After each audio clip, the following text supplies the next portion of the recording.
Hey dudes, little different angle today. This is one of my big ginormous presses. This big dog, she's a bit of a beast, is a Chandler and Price. So this is a platen press. This is the kind of press that smashes together to print. Remember I was telling you about those little cards I was going to make today? I thought I might demo for a minute.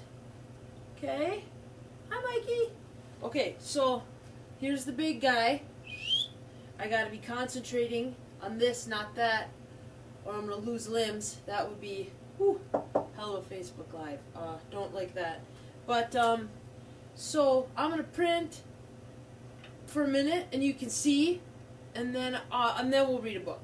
Okay? So check it out. I'm gonna turn it on. Okay, there's ink on these rollers, and they're getting ink up here, and then they're inking up that little plate that I showed you. Okay, and then I get some sticky stuff on my fingers so I don't drop things. Okay, then I have my little stack of little wooden cards for Harvest on the Hill Farmer Guy. Okay, so I'm going to take this and put it in there, and it's going to print, and then we're going to see what happens. Okay, so I place it, and then I pull the ripcord, and then it's going to print. Okay, gotta be quick.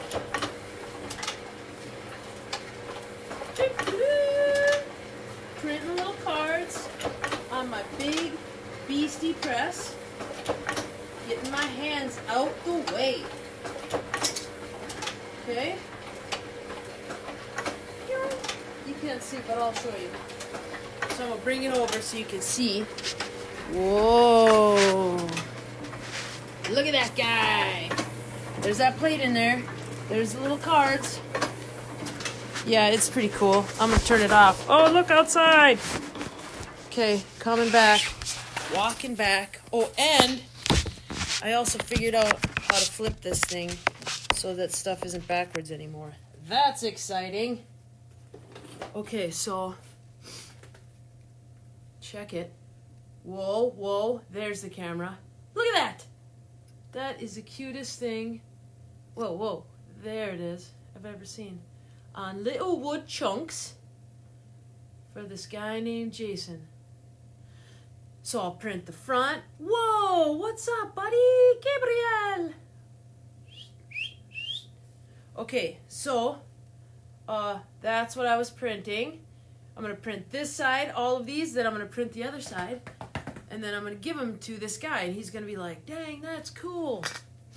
Okay, so how's everybody doing? Check out my sweet mug made by my friend Desi Murphy, who might be watching right now. I don't know. That's pretty cool though, isn't it? It's all about people making art, you know? People and kids and non-kids and big people, grown people. I was going to give some shouts to a bunch of kids. I had to write it down. Haley in Brooklyn Park, Caleb in Weston, Emerson, Lucy, Chloe and Johnny, Talia, Jasper and Roland, my boy Parker, Michael, Quinn, Ella, Ruby, Andy and Lucy, Zara and Legend, Mac and Stella, Hans and Olive. Okay? I'm not backwards anymore. Am I? No. Voyager, shout out to Grand Maris. Okay, so this book isn't particularly funny, but it's all about artists. So I think we gotta just tap out of the funny for 1 minute, then we're gonna dial it back into funny. But this is a pretty cool book, and I grew up with Tomie Dapaola, and he's pretty cool. So this is The Legend of the Indian Paintbrush. Boo! Luis is here. Okay. So I already know this is going to be good. Many years ago, when the people traveled the plains and lived in a circle of teepees, there was a boy who was smaller than the rest of the children in the tribe. No matter how hard he tried, he could not keep up with the other boys, who were always riding, running, shooting their bows, and wrestling to prove their strength. Sometimes his mother and father worried for him. See, these guys are doing stuff, but this guy, he's not like them. That's okay. I'm going to have to get used to the non-backwards situation. But the boy, who was called Little Gopher, was not without a gift of his own. From an early age, he made toy warriors from scraps of leather and pieces of wood. He loved to decorate smooth stones with red juices from berries he found on the hill. The wise shaman of the tribe understood that Little Gopher had a gift that was very special. Do not struggle, Little Gopher. Your path will not be the same as the others. They will grow up to be warriors. Your place among the people will be remembered for a different reason. I already like this guy, because check him. Oh, this way. This way. Like he's got, look at those little things he made. He's definitely an art guy, you know? I like that. Dang, this is complicated. There it is. There it is.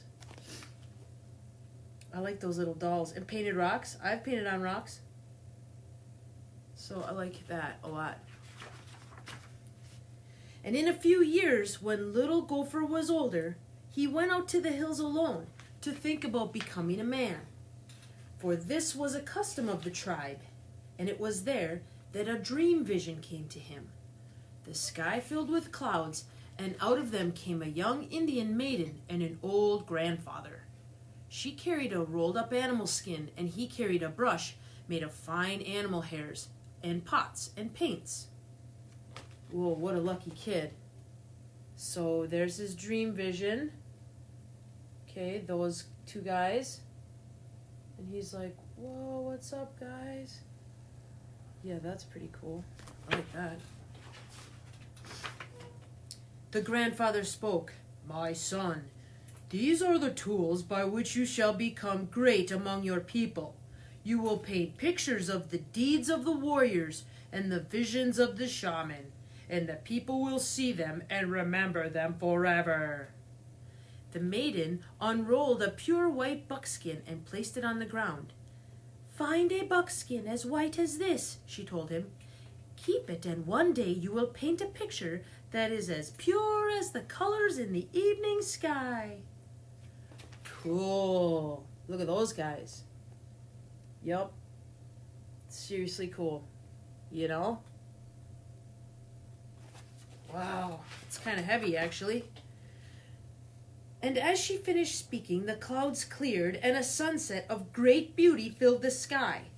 Little Gopher looked up at the white buckskin, and on it he saw colors as bright and beautiful as those made by the setting sun. Yep, we all like setting sun stuff. You know?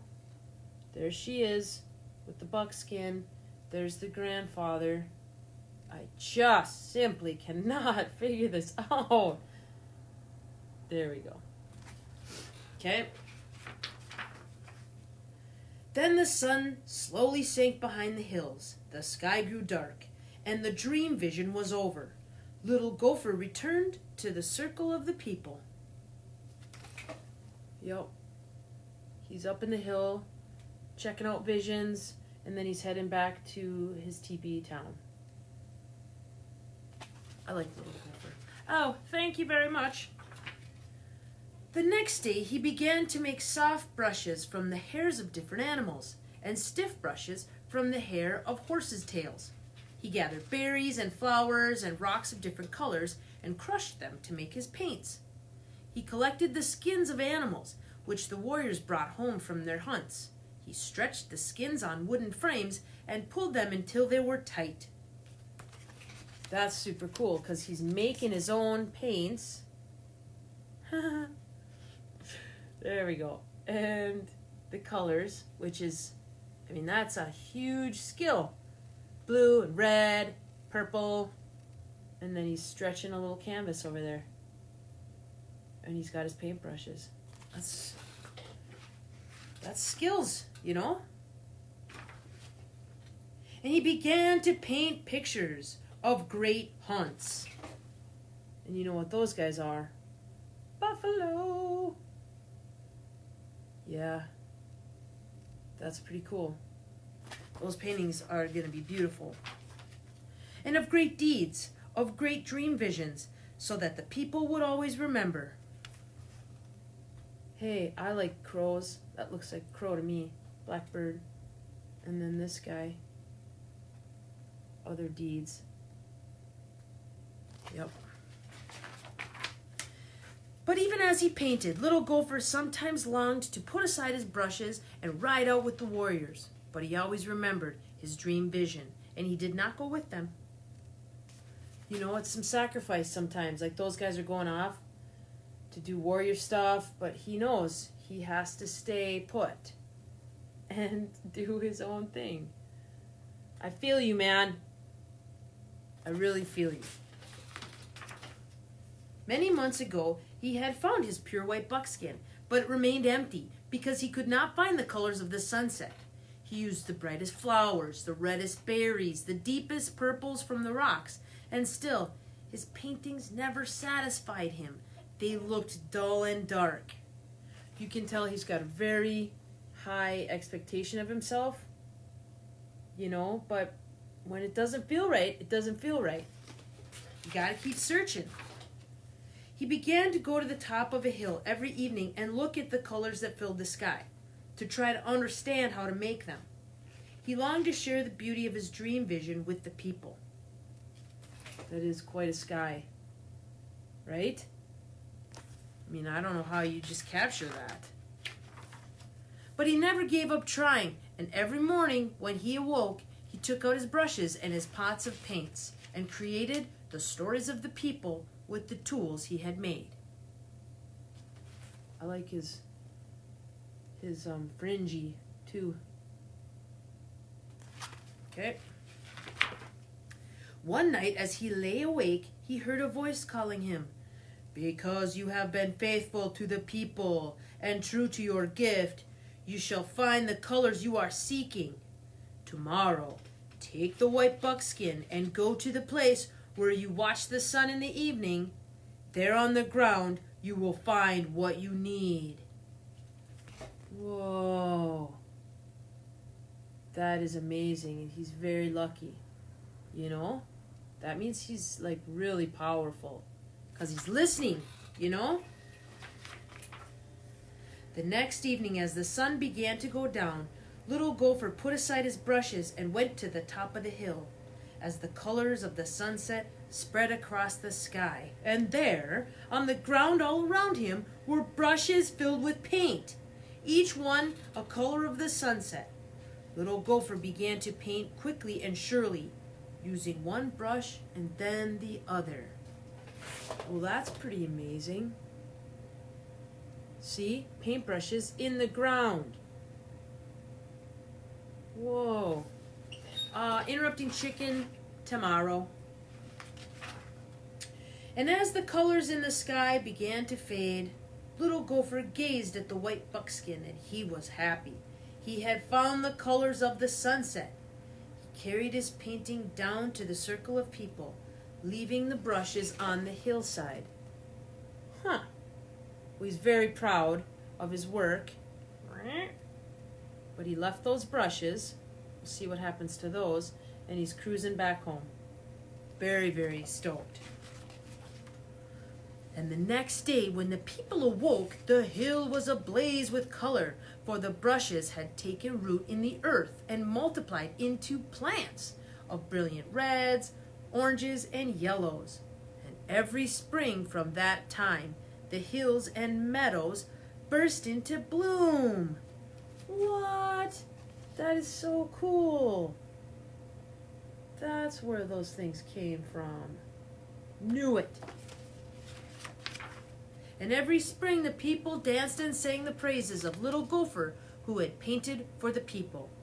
And the people no longer called him little Gopher, but they called him he who brought the sunset to the earth. That's a much more fitting name, I think, now. You know? That's a good one. I like that. So we're talking about art. I'm showing you some art. I'm drinking out of some art. You know, you guys are probably doing quarantine-y stuff and making art, because art, like, keeps you sometimes happy, keeps you busy, and, like, it's just, it's kind of important, right? I mean, I think so. I've only built a career around it. Bah. Okay. Well, that was cool. Thanks, Tomie Dapaola. What a rock star. Okay. Speaking of making stuff and using hands, we're going to do another Galler book. Monkey with a Tool Belt and the Noisy Problem. Partly because I sort of feel like that guy is me. I love tool belts and I love monkeys. So, we're going with it. Okay? A lot of stuff going on in here. We got some wires, magnets, coily things, drill, wrench, paintbrush. Sick. Monkey with a Tool Belt and the Noisy Problem by Chris Monroe. Aruga! Boom! Clang! Clang! Early one morning, Chico Bonbon awoke to a loud noise in his treehouse. Oh man, his name is Chico Bonbon? I love him so very much. Chico. What could that be? He wondered as he jumped out of bed, straightened his tool belt. Aruga! Boom! Clang! Clang! Some of Chico's tools. He had every tool a monkey would ever need. Wow. Seriously, my tool belt certainly does not have that much on it. So he jumped out of bed, and now we're looking at his tool belt. Okay, so we've got a Razzler, Frazzler, Fizzler, Twizzler, De-Twizzler, Lid Lifter, Pickle Picker, Jibber Jabber, Paper Scraper, Glitter Vac, Putty Slapper, Tail Clamp, Sponge Brush, Hook on a Stick, Chopper Chipper, Bopper Bipper, Ticker Clacker, Snicker Snacker, Nail Finder, Candy Finder, Plug Wrench, Lug Wrench, Pug Wrench, and a Bug Wrench. I wonder what a Pug Wrench and a Bug Wrench are used for. That's hilarious. And a Jibber Jabber. I love this monkey so much. Aruga, boom, clang, clang. There it was again. It must be the wind, Chico thought. A strong wind was blowing through his bedroom window. He shut the window and pulled his screwdriver from his tool belt to reattach the curtain rod that had blown off the wall. That wind can be very loud sometimes, he said to himself. I mean, that's a strong wind blowing through his bedroom.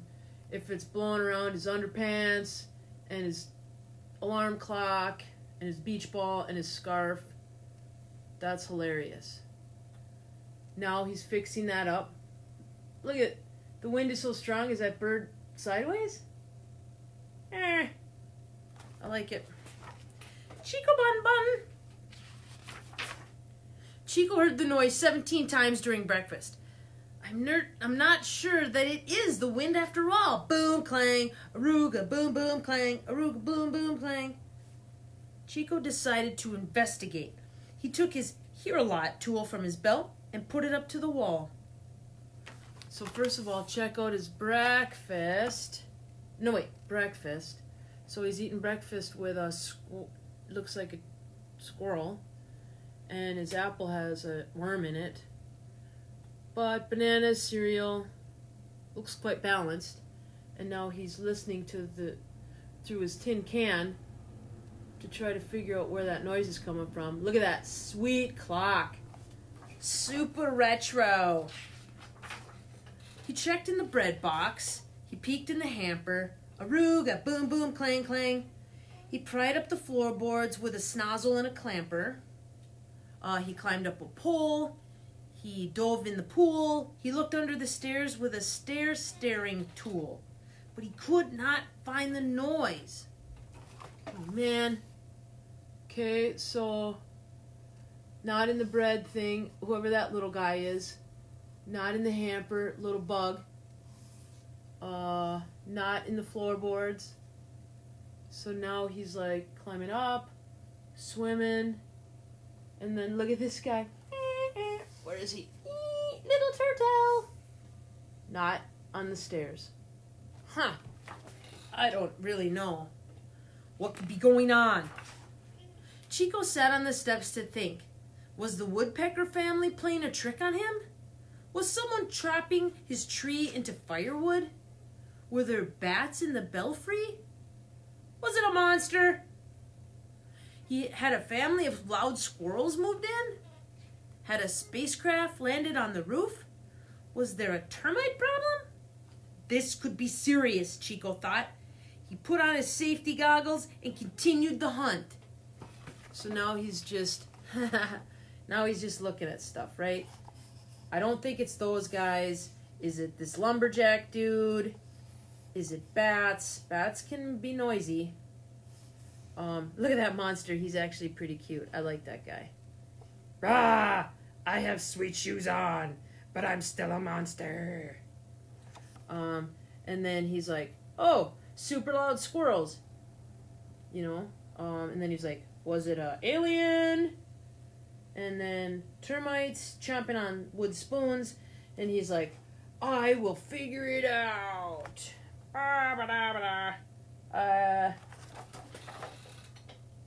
Yeah, Monkey Man. This is a situation. He really needs to get to the bottom of it. He searched everywhere. But Chico could not use his tools to fix the noisy problem because he couldn't find the noisy problem. If this is Monkey's house, he has a really big, amazing house. Wow, Monkey. Monkey must do good, you know, doing like fix-it man guy. So let's see. Let's look at all these rooms. We've got, he went upstairs to the attic. He went to the bathroom and looked. He went in his bedroom, looked in all the drawers. He went over to those guys. Look in his basement. He's got a pool table and a trampoline. And he looked down in the laundry room. He's got a pole? Oh, man, Monkey. He's got a pole that goes down 4 floors. Oh, man. I want Monkey to design my house when I have a house someday. Whoa. Well, he really did look everywhere. So, good on him. But still, nothing. You know? He's going a little bit crazy, I think. Chico stopped in the hallway and took his hanky from his tool belt, wiped off his face. He had gotten very dirty while searching, especially when he went up the chimney. Whoa, he even looked in the chimney. He opened the laundry chute door. Just as he was dropping the hanky, this noise echoed up the chute. Aruga! Boom, boom, clang! Oh, man, I think he found it. So there's him climbing up the chimney. And then he got dirty, so he used his sweet hanky to try to find, and oh, there's where the noise is coming from, laundry chute. What is in that laundry chute? Do people still have laundry chutes? I don't know. I think they're a cool idea. Chico rubbed his ears. I think I found the noise, he said. He plugged his earplugs into his ears and put his hard hat on. Then he bravely peered down the chute. It was very dark. Chico shone his 100-watt flashlight down the hole, but all he could see was his hanky, a pair of shorts, and a beach towel jammed in the chute. Something was definitely stuck. I should go down in the laundry room and take a look up, which is what he did.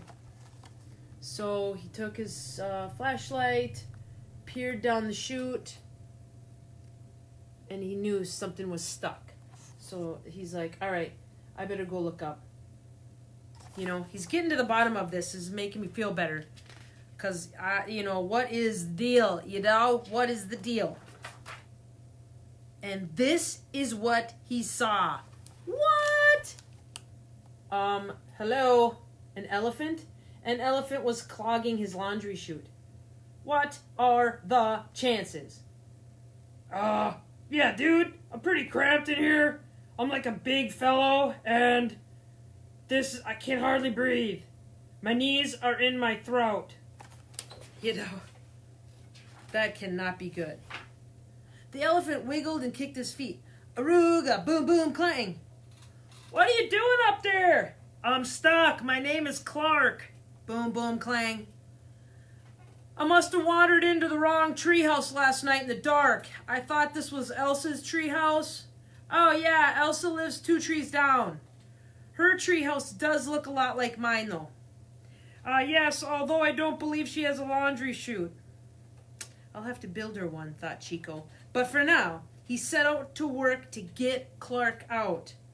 I mean, an elephant in a laundry chute. I just cannot believe such a thing. You know? There it is, there it is, there it is. Clark. I mean, wandering into tree houses and you know, after dark. Clark, not a good move, I don't feel like. So, Chico got to work. He measured the distance to Clark with his tape measure. Using a pencil, he divided by 7. He made 3 cuts at the edge of the chute with his 3-cut saw. He sanded the inside of the chute with his silver stopper sander. He thought about using his XL grease gun to squirt grease around Clark's edges, but then he changed his mind. Too messy. I might get it all over my laundry. So he decided to go with plan B. Banana. He went to the kitchen and came back with 12 bananas. He began peeling and eating them one by one. Clark smelled bananas. Are you taking a banana break up there? Chico put the banana peels into his newly built banana cannon and shot them in the chute. No, dude, it's part of my plan. Then he used his wedger to wedge the slippery peels around Clark's edges. Finally, he attached a sticky winch to Clark's foot and pulled with all his might. And he pulled and pulled. So this is what's happening. We measured and we did things and we sawed and okay, none of that's working. So then, banana plan. Are you taking a banana break? Hilarious. Banana breaks are hilarious. So, he's got him by the foot.